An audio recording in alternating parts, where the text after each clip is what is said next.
What's up YouTube, TCG Radish here, back with another Mystic Stadium video. Today I've got a deck profile for my Shepherdless Swarm deck.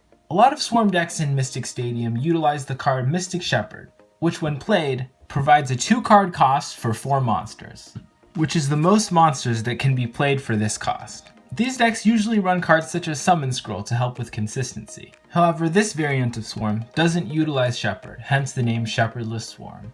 The goal of this deck is to fill up your board with monsters, and enable game winners such as Glistening Gladebeast. So let's get right into it. First off, I'm going to run 3 copies of Magnolia Mage. This is the main engine of the deck, and provides massive value for you, as long as you can set up 2 other monsters before you play it. That really shouldn't be hard however, because the rest of our deck consists of a lot of cheap monsters that are easy to play. Magnolia Mage does everything. It can draw you into Steam to continue your plays, it can return a problematic defending monster your opponent has, or it can even buff up a monster to get over your opponent's defenses. All of these effects are useful in some scenario, but the one I tend to use most commonly is the draw 2 cards option. The next monster we run is a 2 of Mellow Leaf Sprite. This is a cost 0 monster with pretty decent stats, and oftentimes you'll be able to beat your opponent before they get a chance to use the energy it gives them. As one of the few monsters with a 0 cost, it's really helpful for building boards large enough to enable Magnolia Mage and larger swarms.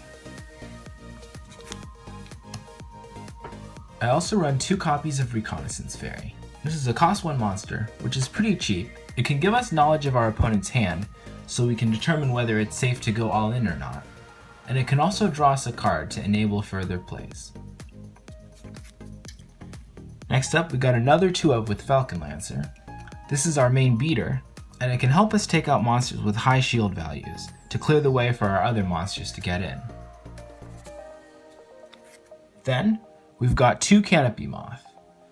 Generally, when we fill our board with monsters, it's pretty easy for our opponent to get rid of all of them the next turn since they have relatively low shield values. However, Moth is a monster that's a little bit harder to get rid of. In addition, it can sometimes be useful in preventing you from decking out and taking damage. It's a way to preserve your monsters so that you don't have to start from 0 the next turn. Next up is 2 copies of Card Retriever. This is a great utility card, and it can help us search up any card we need. It's also a monster itself, so it does add to our swarm. Then I also run 2 Apparition Mirror, which is great monster-based removal. It acts as a monster, it's relatively cheap to play, and it can get rid of a lot of big monsters, since a good amount of powerful monsters have at least as much power as they have shield. I usually start these 2 in the Soul Zone. Next, we've got 1 copy of Hacker Rabbit for Hand Disruption. This is a pretty disruptive card. It also gives hand knowledge just like Reconnaissance Fairy, and although it doesn't draw a card, it can really disrupt your opponent's flash cards and clear the way for you to attack for game. I also run a 1 of Foliage Dragon. This is one of our swarm payoffs, and in my opinion, it's the less powerful one, so I generally play it in the Soul Zone. But it is better than Gladebeast in some situations. For the last monster in our deck, we run a 3 of Glistening Gladebeast. This is an incredibly powerful monster, and the main payoff for our swarm.